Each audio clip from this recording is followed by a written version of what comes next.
Hey, I'm Shane from Shane's Law. I'm here today with Thomas, one of our attorneys on the brain and concussion injury group here at Shane Smith Law. And we were just sort of talking about brain injuries and what happens, but also looking for a way to explain what happens to the rest of the body. And what I mean by that is, everybody's familiar with the initial injury. That's the impact when either your head hits some other object or when your skull, basically when your brain hits the skull because of some kind of spinning force or some kind of force overall causes it to go back and forth, right? Yeah, I think... I was going to say, and so that's the initial injury, but then how do we explain what happens to the rest of the body? What happens there? Because obviously something in your hands, it didn't take an injury, or something with your hormones, it didn't take the injury. The injury was to the brain. So what do the experts tell us? How do they explain it? Yeah, I think they use stories to explain it, and that's one of the things that I think that we can do really well also, is how can we explain this and make it so anybody can understand what's happened to them or what's happened to one of our clients. Because that's part of our job, right? We've got to take the injuries our clients have and explain it to an adjuster or explain it to a jury and also explain it to their family. Right. I mean, we've had situations where we're not being the doctor, but we're taking the medical stuff and explaining it to the family because maybe the doctor was busy or maybe the clients didn't think about it when they were there, and then after the fact they're like, well, what does this mean?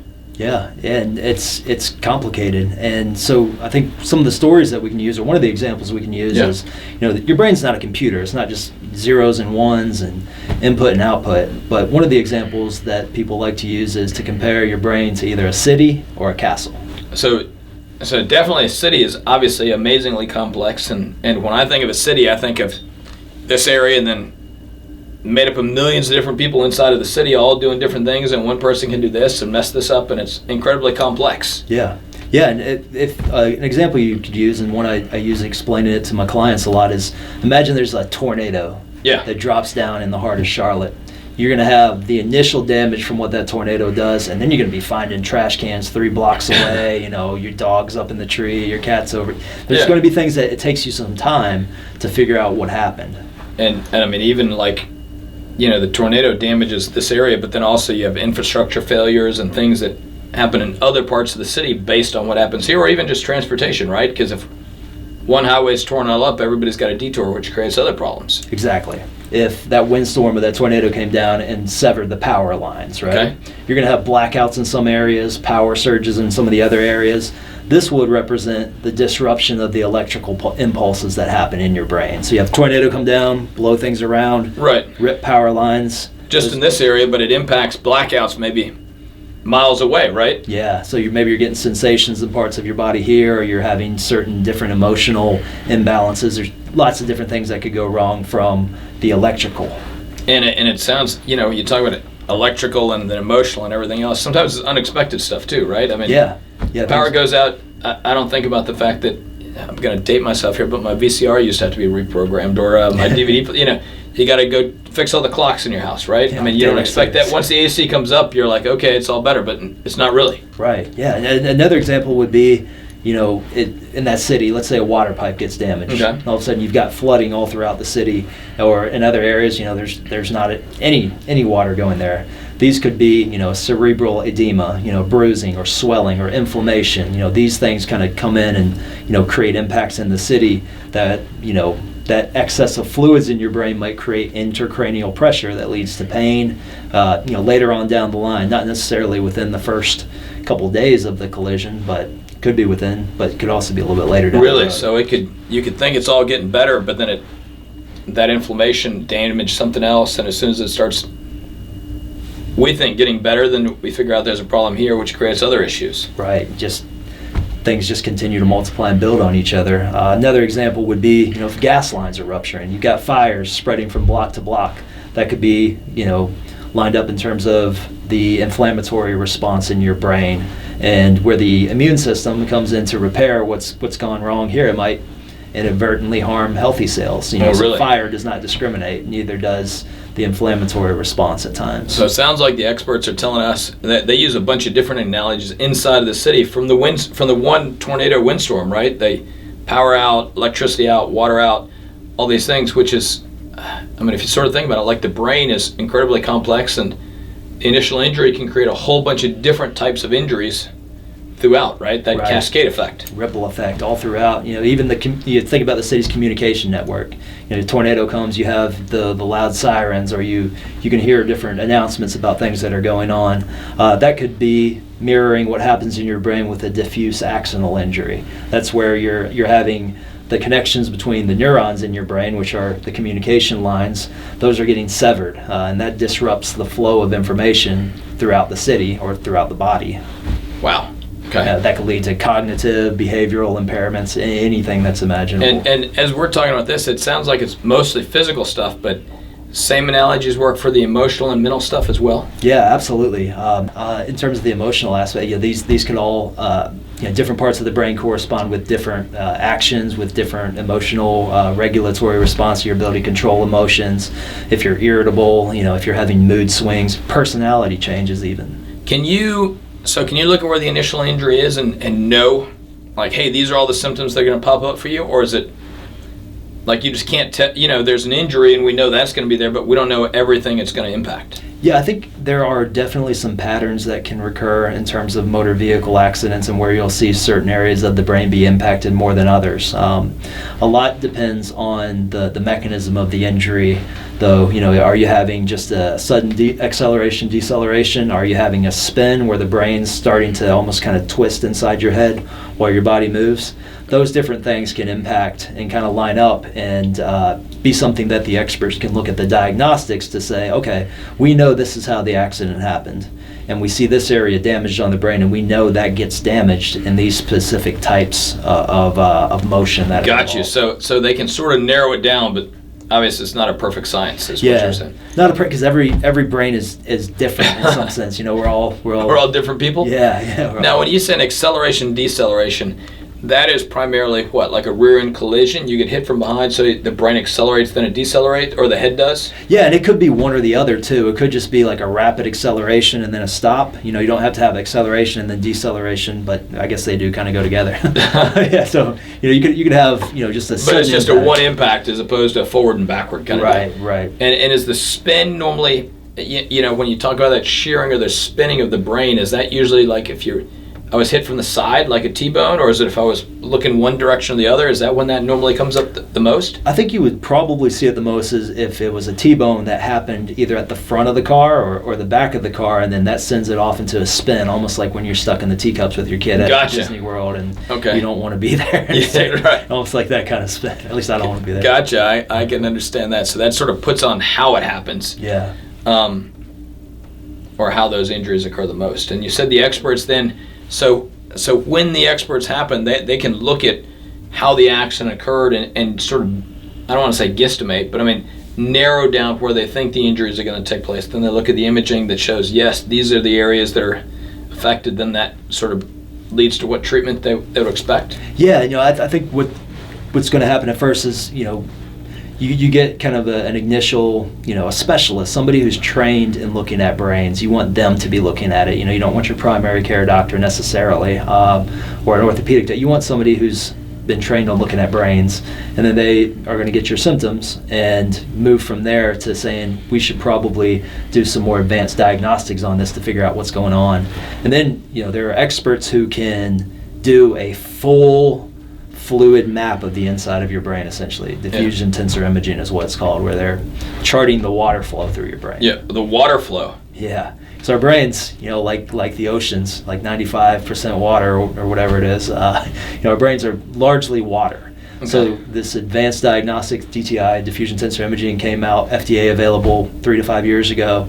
And since then, they've been able to specially calibrate MRI machines to look at the flow of water through your brain through about 29 to 30 different angles to chart how it flows through your brain, then actually reproduce a color imaging of that flow of water through your brain in terms of how much is there, how little is there, and basically map it. It almost looks like if you have a bunch of grapes and you've taken all the grapes off and you see like all the branches go out in different directions, and hey, there's none here. Like this area of the brain is completely absent of water flow. So clearly that's bad. That would be bad, and experts would be able to look at that presumably and say, well, this area of the brain that's missing, or there's not as much water flow here. This was, let's say on the side of their head, and this is the same side of their head that they had the collision that took place. And so it's likely, based on all the symptoms and everything that we've seen, that, this was caused by this here. Well, I mean, that sounds cool. And I know in one of our future podcasts or episodes, we're going to talk about the DTI and go through to sort of see some of those images and how that takes place. I mean, because to be honest, it sounds crazy to me. Yeah. It sounds like something right out of a science fiction magazine. When we start talking about 3D stuff, I mean, that's what you see in all the movies. The scanner comes in and it's all there, and you can figure out what's going on. But that's becoming real. Yeah, it's where we are now. It's amazing. Wow. I know when we were talking before the show, we were talking a little bit about also sometimes the experts, instead of using a city, they talk about a castle analogy. Tell me about that. What's that mean? Yeah, I've heard it talked about as cerebrum castle. A cerebrum castle, And, okay. If you think of your brain as a castle, and let's imagine, there's a giant boulder that comes rolling along, and that boulder, it comes and it crashes into the side of the castle. Okay. And that would be your primary injury, your first impact. And now presumably there's going to be things that happen structurally to that castle as a result of a massive boulder hitting it. I got you. Kind of like, I'm thinking about the little object years ago where you would pull the ball out and it would hit here and it would go over it. All this force is out somewhere over here. So if we hit the wall of the castle, it's not just here, it's going to impact structurally the rest of the castle as well. Exactly. You would have that boulder coming and crashing in, and that impacts the structural integrity of the castle. This is something you could compare to that, diffuse accidental injury again, where the brain's communication lines are being disrupted by this massive impact and affecting everything, transmission of messages around the brain from different regions of the brain. I know we're going to have to get you on and talk just about the brain and what really all that, I don't know, sometimes the brain, people think about it just like in cartoons, it's just this pink thing up there and who knows what goes on. So we're going to get a little more into specifics there, but so much of the brain is all communication, right? I mean, so one little injury to that messes up the whole body. It's like you almost think of those cartoons where you had, the eyeballs that somebody was looking through while they were moving the gears on the inside of the brain, making the rest of it work. If the brain shuts down, as you see with people who are seriously injured or in a coma, if the brain's not working, the rest of the body's not going to work either. And does it have to be something? I mean, a lot of our clients, they go to the emergency room and they're not, they're not getting the CT scans. They're not in a coma, basically. Yeah. They're not suffering the huge open bleeding skull or swollen skull. How bad does it have to be to suffer some of this permanent injury? Yeah, when you think about a CT scan, and that's there to detect if there's internal bleeding or a brain bleed, something that's going to cause you to die or become comatose or have a massive catastrophic impact. So the ER is not looking for personality changes or these communication errors. They're looking to make sure you don't die on the table, basically, before you can get home and get better care. Exactly, and then that's where at the end of those ER records, you hear them say with their discharge papers, seek follow-up care with a specialist. Take a look at somebody else who knows this area. Can just a concussion lead to some of this stuff? Yeah, absolutely. A concussion can absolutely lead to some pretty significant impacts over the course of somebody's life. So it sounds like we shouldn't just call it just a concussion, basically, like it's common.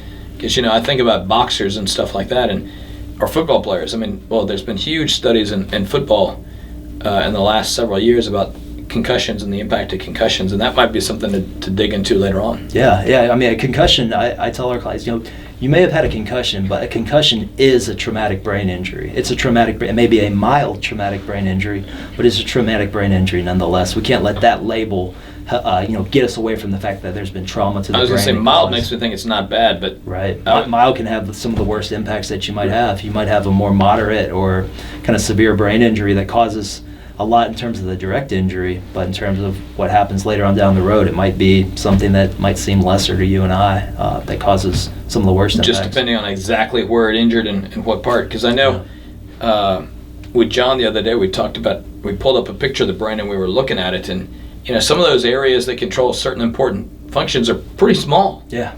So if you just took an injury right to that area, that could have devastating consequences, even though it was sort of mild. I mean, It wasn't that bad of a hit, but it just happened to hit the wrong spot, right? Right, exactly. Or I can think about the times when, suffered a minor injury, but even think about the amount of pain you suffer if you hit your funny bone. Right, yeah. You know, right on that nerve cluster is what it is, but if you hit that nerve cluster in the brain. Yeah, pricking your finger for a blood draw, you know, All right. It's for weeks after. Well, John, or Thomas, I think those are great analogies and great ways. I like the castle one. I mean, it makes more sense. I know when you first told me, I was like, really? But, you know, the fact that, yeah, it's going to impact all the structure of the brain, you know, structurally the rest of that castle, it makes sense to me. And then the city, and obviously the brain is hugely complex, and we find new things out every single day, I think. Yeah, absolutely. All right. Keep learning. Great. Well, that is our episode for today. Remember, I'm Shane from Shane Smith Law, and we're here with Thomas from the Concussion and Brain Injury Group here at Shane Smith Law, talking about concussion injuries. And if you're in pain, call Shane, 980-999-9999. If you suffered a concussion or something like that, feel free to find more information on our channel that hopefully can help you out. In pain, so I call Shane, 980-999-9999. In pain, call Shane.